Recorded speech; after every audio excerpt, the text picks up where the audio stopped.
Have you ever struggled to stay productive? Number one, you're not alone. And number two, I'm going to share 9 productivity hacks that will help you. Hi friends, I'm John and welcome back to my channel where I cover topics on building wealth, personal finance, investing, and business. And of course, the outlier subjects that contribute massively to these areas such as productivity, habits, and self-discipline. By the way, if you're not subscribed yet, do it now so you don't miss out on new videos. Okay, so let's get after this topic. Productivity is an interesting thing. It's very important because when you feel productive, for example, when you're checking things off of your list, your brain releases a little dopamine hit, which naturally makes you feel happier. This is why when you finish something, you're in a better mood. Or when you get a lot done in a day, you're in a better mood at the end of the day. And these things are no secret. It all makes sense. So then why do we all, not just you, all of us, struggle with staying productive sometimes? There are 4 main reasons people struggle with productivity, and we're going to cover these real quick, and then we're going to get into the 9 productivity hacks so that you can overcome the struggles of productivity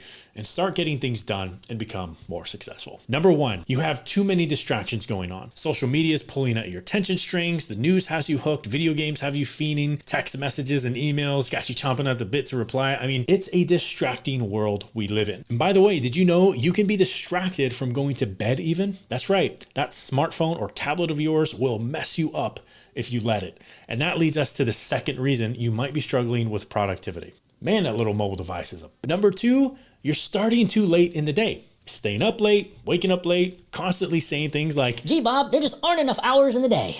I mean, look, naturally, if you don't start working on something until the day is midway through or almost over, you're going to struggle to feel productive 10 out of 10 times. The third reason you may be struggling to stay productive, you're either bored with your tasks or your tasks are too difficult when you put them up against your skill level. Look, boredom leads to disinterest, and disinterest leads to procrastination. Likewise, trying to do something that's too complicated or difficult also leads to procrastination, and procrastination is the father of Dogecoin, and Dogecoin sucks.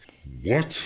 Number 4 is simply a lack of direction. You may know what you want in general, but if you haven't set the path, then you're not going to arrive. Zig Ziglar called this being a wandering generality. Now, this is a sidebar, but it's an important one for business owners and managers as well. I've seen people who are managing teams expect things out of people without even providing the direction. Worst is when they set a big task for a team member in an area of weakness instead of playing to their strengths. This is a big topic, on its own, but in general, when a task is too hard or too vague to accomplish, it's likely not going to get done. And then that will obviously lead to feeling like you're struggling to stay productive. So with these 4 main productivity struggles in mind, let's talk about the 9 productivity hacks that will keep you on track and feeling productive day in and day out so you can accomplish what you set out to. All right, number 1, the first productivity hack is to use the Pomodoro time management technique. This is the technique that was created in the early 1990s by an Italian university student who was struggling to get his assignments done. And after a major bout with overwhelm, he committed to just 10 minutes of focused, distraction-free work and found a tomato-shaped kitchen timer to use, hence the name Pomodoro. So he set the timer to 10 minutes and the results were game-changing for him. Eventually, he evolved this technique into 25-minute increments of focused work with 5-minute breaks between, and then even went on to write a book about this method, and it is used all over the world. So here are the steps for utilizing the Pomodoro technique. First, get your to-do list and a timer. Then set your timer to 25 minutes and focus on a single task until that timer goes off. Then you enjoy a 5-minute timed break. And after 4 of these sessions, which will add up to a total of 2 hours, take a longer 20-minute, more restorative break. Now, to help you get even more out of the Pomodoro technique, be sure to follow these guidelines.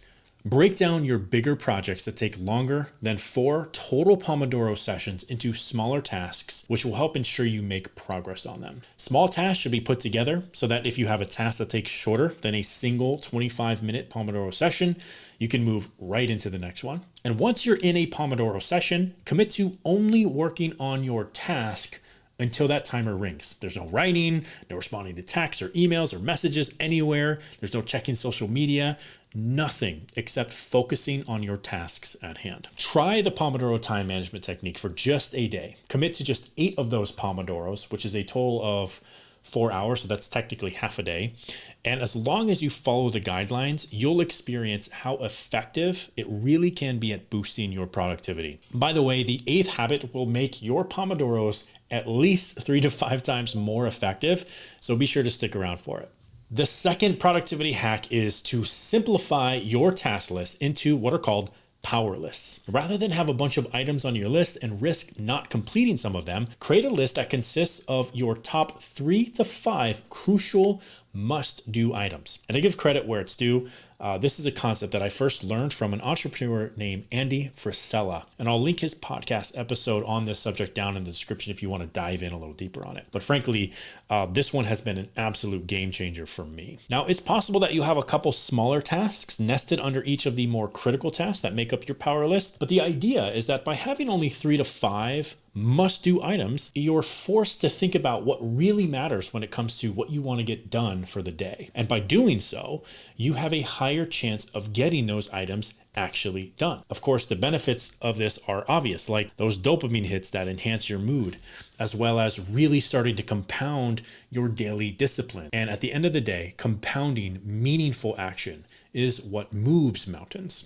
The third productivity hack is to leverage task management technology. See, it's one thing to write down your task list on a physical piece of paper, for example, but the next level is to simplify it with a good cloud-based task manager app that you can access on any device at any time, take with you anywhere in the world.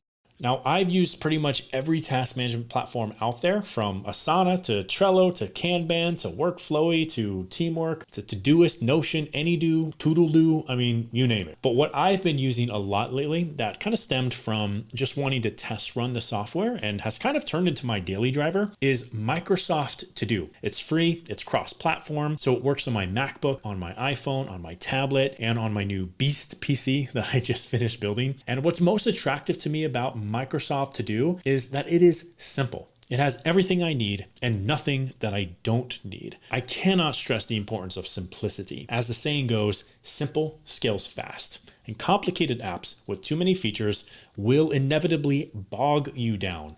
I will say for team-based task management, I use Asana. And as for competitors to Microsoft To Do, if you are not a Microsoft person, the apps Todoist and Notion deserve honorable mentions and are definitely worth checking out. The fourth productivity hack is to create a not to-do list. You heard that right. Creating a not to-do list can really level up your self-awareness. See, it's in our nature to want to get things done and feel good about doing so, right? But one of the best ways to get better at getting things done is to stop doing the things that get in the way of your productivity. An example of this is picking up our phones to check social media. It's like opening the refrigerator over and over again when you're bored. It's the same shit inside, right? See, what's happening is our brain is thirsting for little dopamine hits. And most people get that to a degree from scrolling social media or preparing another cup of coffee or cracking open another can of soda or buying something new on Amazon or watching some worthless TV show in the afternoon, right? The list could go on and on. The idea is for you to take inventory of what you do that is making you less productive. And by the way, we all have a bad habit or two that we'd like to kick, but it doesn't have to be a habit, right? Especially if you're already working on kicking bad habits in general. Instead, it might be something more along the lines of identifying where you waste more time than you need to. One of the items that I put on my not to-do list, for example, was saying yes to more meetings or more requests for my time. Now, obviously, there will always be some meetings that are important, but by having this on my not to-do list, I am much better at discerning what is a waste of my time or things that might distract me from my goals and the higher level tasks that I need to stay consistently productive on. You might need to take some time to think about what things you should add to your not to-do list. And don't hesitate to ask your significant other or a friend or a coworker or a business partner. These are all people who can help you identify things that you may be wasting your time on. To help you out, here are some basic guidelines for creating a not to-do list. And you might want to write these down. Firstly, identify things that are recurring. The repetitive and wasteful behaviors are the ones that you want to target. Next one is to identify things that can generally happen at any moment or time of the day. And the last one is to be sure that you look at your not to-do list at least once per day. Looking at it daily will create more self-awareness, and being conscious of the things that you'd like to stop doing in support of boosting your overall productivity is absolutely key. It is said that many leadership problems, even leadership over oneself, right, is driven from low self-awareness, and creating a not to-do list will help you become more self-aware for sure. The fifth productivity hack is somewhat related to the previous one, but it's important that it stands on its own, and that is to say no more often. Can you think of a time when you said yes, when you know you should have said no? I can, and I can also remember how much more stress was added to my life because I said yes. People pleasers, those people who like to please others for whatever reason, especially have a hard time with this. And probably because they derive a certain self-worth out of feeling like they are pleasing others. But make no mistake, assertive leaders can spot this behavior from a mile away, and it makes you look weak, and toxic people who take advantage of others will exploit this trait of yours. And it also is a tremendous burden on your own productivity. By saying no more often, you save a ton of time, you boost your focus on the things that really move the needle, you end up having more energy and less stress, and overall, believe me, life becomes much more enjoyable. On top of all that, you become a stronger person by not allowing others to make decisions for you, and you gain confidence by standing firmly on your set boundaries, and then of course gain respect from others around you. Over time, it becomes easier to say no, much like how over time, the muscles in your arm get better at lifting a weight the more frequently you hit the gym. And eventually, you master this to the point where you're not at all concerned about what others might think of you by saying no to them, because you know that you're serving yourself, you're serving your goals, and you're serving the things that move the needle for you first. Say no more often, and I promise you will boost your productivity levels.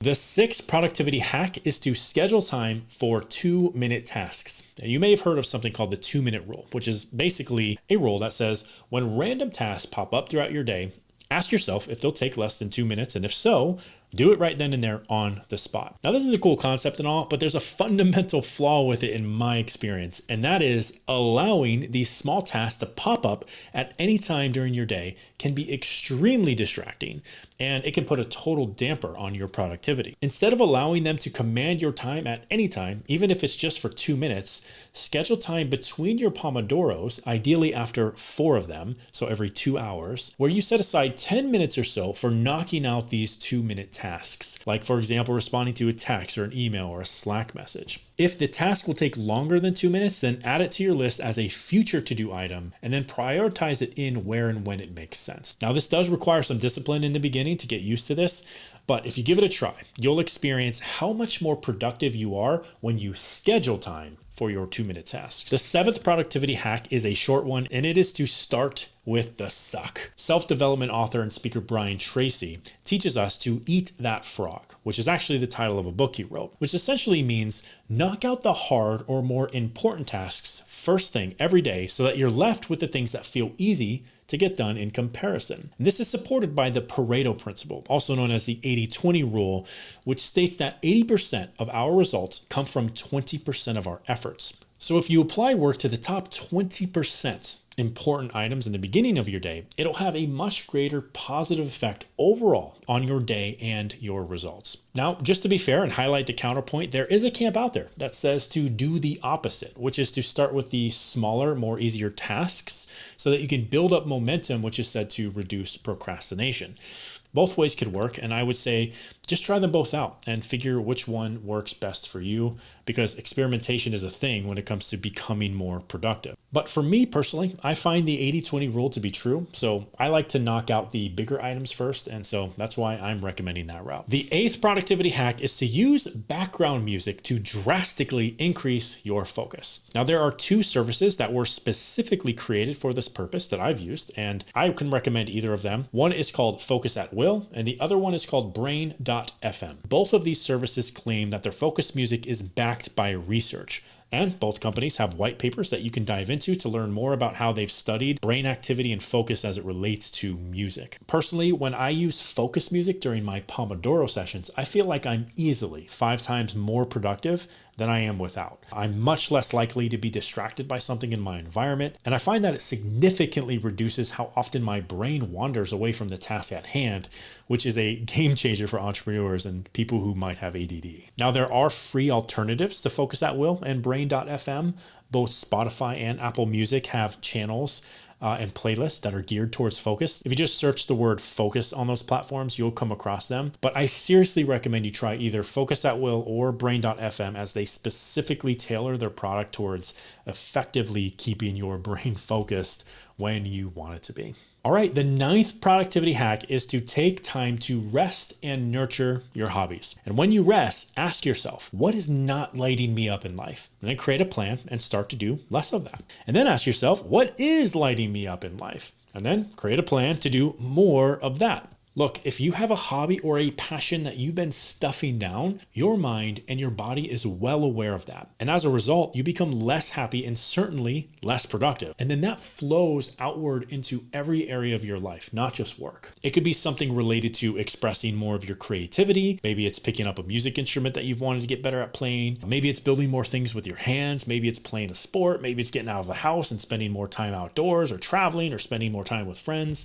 So I recently did this exercise, and what popped up for me were 3 main themes. 1, I want to fly more. I'm a pilot, and aviation is a huge passion for me that I have not been nurturing too much lately, and I'm feeling it. Number 2, I wanted to launch a YouTube channel, and so here I am. Number 3, I wanted to get better at playing the guitar, and so I'm committed to improving my guitar playing skills. See, I wouldn't have realized these things if I didn't take the necessary downtime to reflect on what's lighting me up in life and what's not. And then committing to not just intentional rest, but also nurturing the things that light me up. And you should do the same. And then share those things with friends and family or your inner circle, because they will help you stay accountable, knowing that it matters to you. Okay, those are 9 productivity hacks. My next video marks my 1 month into YouTube, and I'm gonna be sharing lessons learned from my experience so far. So less of a how-to and more of a reflective account of my experience, and how maybe some of those lessons I've learned can apply to you and a project that you're working on, or a project that you want to get started on. Make sure to hit subscribe, hit the notification bell. That's it. I'll see you in the next video.